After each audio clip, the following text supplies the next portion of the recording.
Boa tarde. Desde o Império Romano ao Brasil colonial, as pessoas viviam um pouco mais de 30 anos. Dados recentes do IBGE mostram que a expectativa de vida passou de 41 anos em 1940 para 74 nos dias de hoje. Mas que mudanças de comportamento são necessárias para viver bem esse aumento da longevidade? Como administrar o envelhecimento a partir dos 50 anos? Existem algumas regras básicas que todo mundo já sabe, como se alimentar bem, fazer exercícios físicos com regularidade, evitar o estresse. Mas não é só isso. Sebastião Zampolo, 67 anos, casado, pai de 3 filhos e com 3 faculdades no currículo. Se formou em administração, contabilidade e fez o curso dos sonhos dele, direito.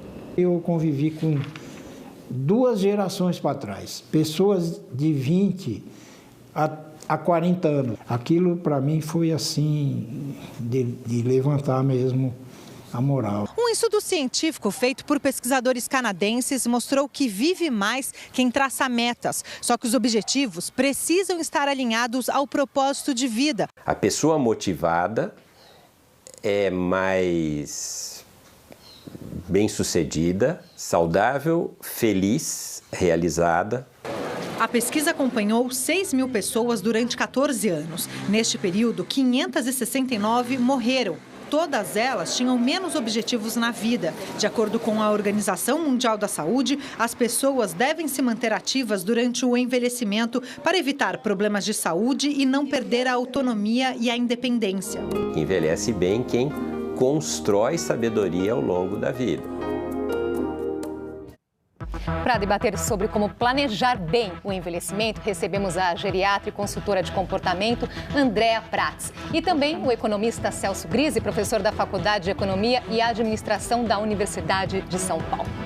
Boa tarde, muito obrigada pela presença. Boa tarde, obrigada pelo convite. Bem, todo mundo quer chegar bem à terceira idade, mas como traçar essa meta? A partir de que momento nós devemos começar a nos preocupar com o envelhecimento?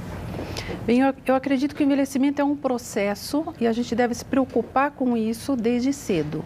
Ainda não temos essa cultura, né?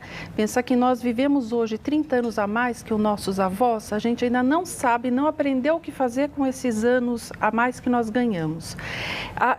Quando você chega aos 50 anos, se você consegue chegar até os 50 anos, você tem uma perspectiva de vida de mais 30, 50 anos, onde você praticamente está inaugurando um novo ciclo de vida, né?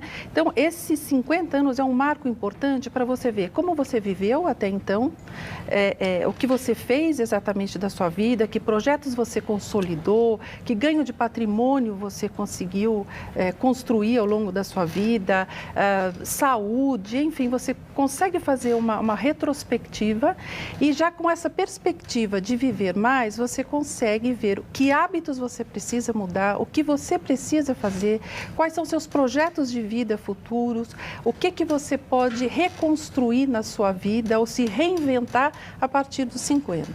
E o bolso entra nesse planejamento, né, Celso? Bom, o bolso é um problema sério nesse sentido. Primeiro porque, à medida que a expectativa de vida cresce, nós vamos tendo impactos grandes em alguns segmentos da sociedade.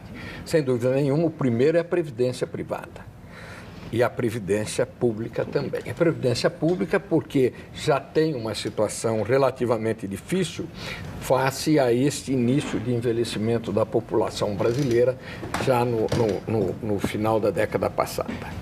Depois, a previdência privada construiu os seus custos todos a partir de uma certa expectativa que se alongou muito.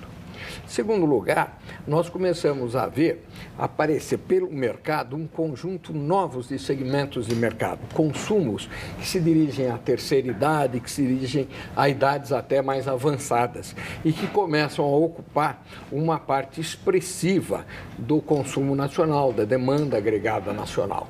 E é interessante também que esse indivíduo, ele em grande medida, tem algum recurso, alguma aposentadoria, alguma coisa, e ele passa a representar uma parcela expressiva também do consumo. E é curioso, porque até os 50 anos, e eu diria hoje até os 60, 70, a grande preocupação é a formação do patrimônio pessoal, do patrimônio familiar. A partir desse momento, eu acho que a pessoa vai ter que inverter essa lógica e pensar mais como os americanos pensam. Eu preciso mais de renda do que de patrimônio.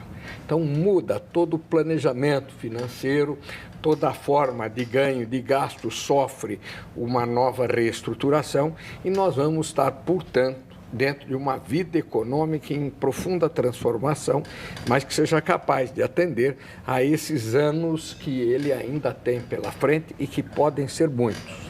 Agora, doutor André, qual a principal mudança que acontece a partir dos 50 anos?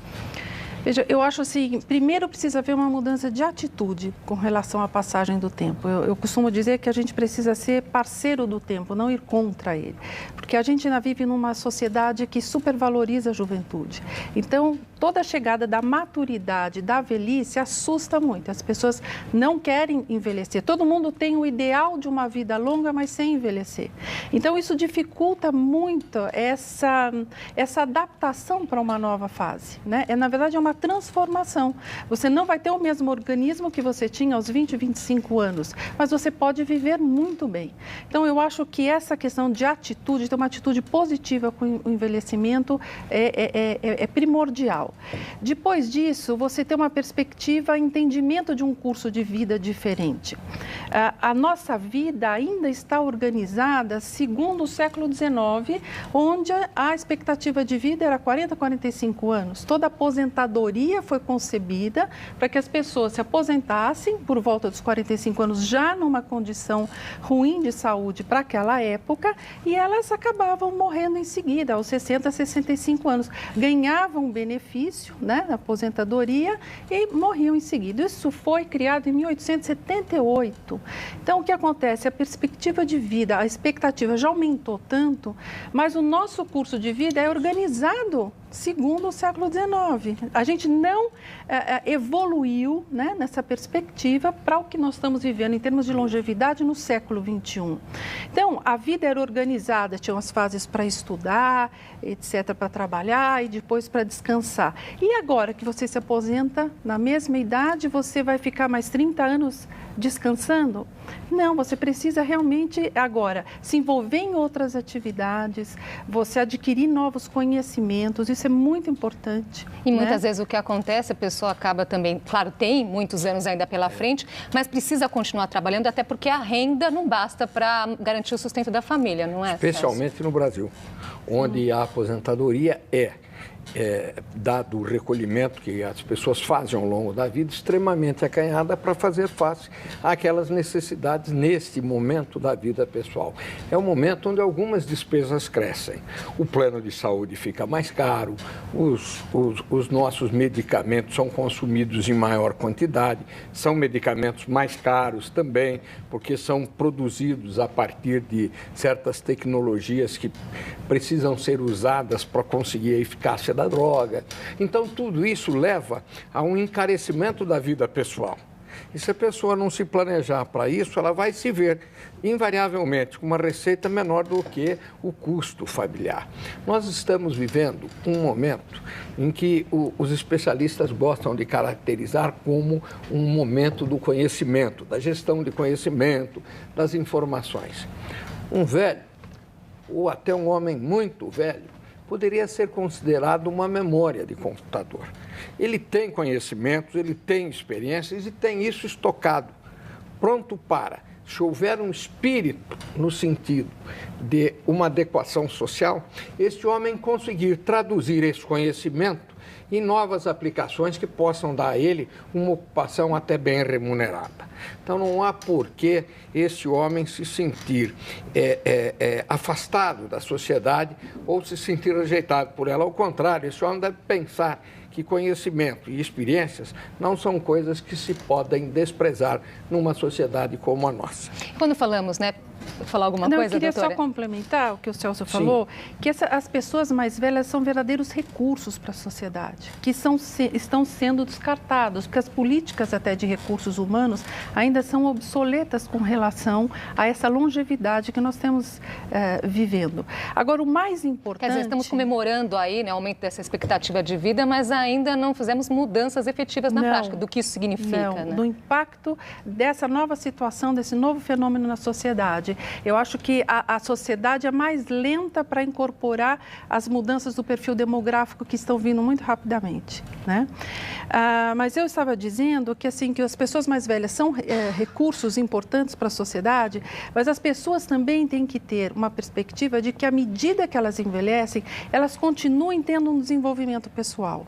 Então, as pessoas investirem na sua capacitação, em novos aprendizados, em trocas de informação, enfim, com uma série, ela ainda é capaz de adquirir novos conhecimentos, e isso é muito importante, porque até beneficia as conexões entre os neurônios, né? Então, do ponto de vista de saúde, só deslocando um pouquinho, claro, em termos de planejamento aos 50 anos, eu acho muito importante você ter em mente que você vai ser aos 50, como você for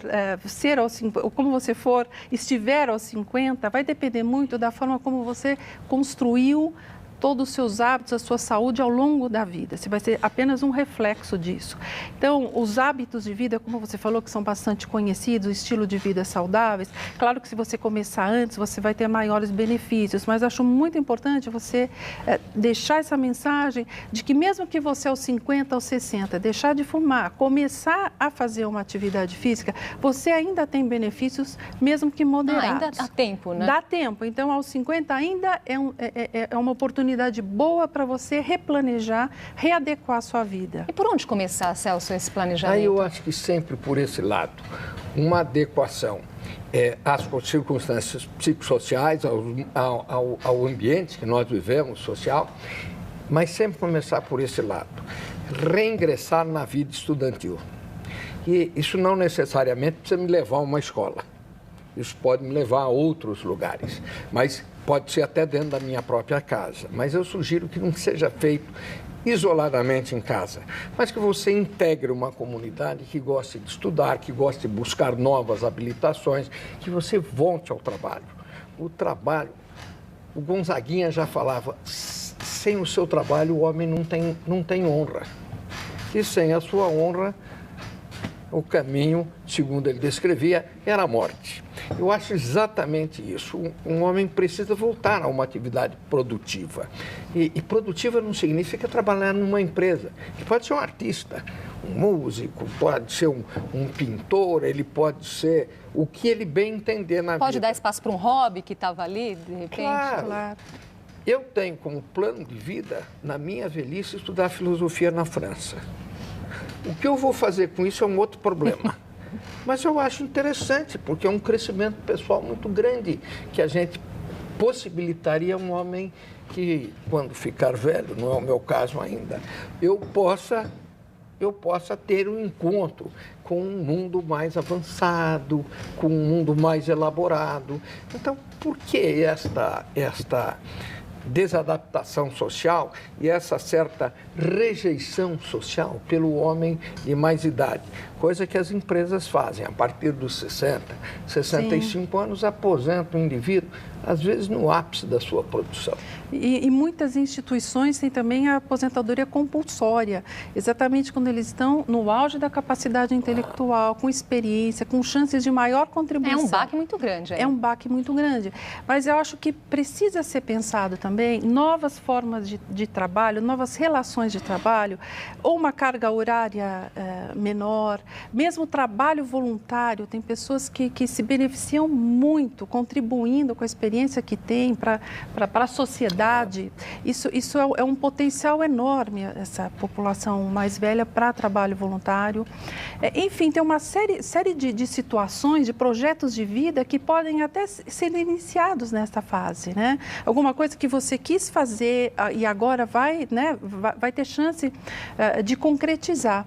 Eu tenho meus colegas de turma de faculdade, nós voltamos a nos comunicar pelo WhatsApp, por exemplo, na internet. Eu estou impressionada com assim, a vitalidade que as pessoas estão agora se movimentando em termos de pintar, de fazer projetos sociais, novos projetos de vida. Começando uma outra etapa aí na vida. Muito obrigada pela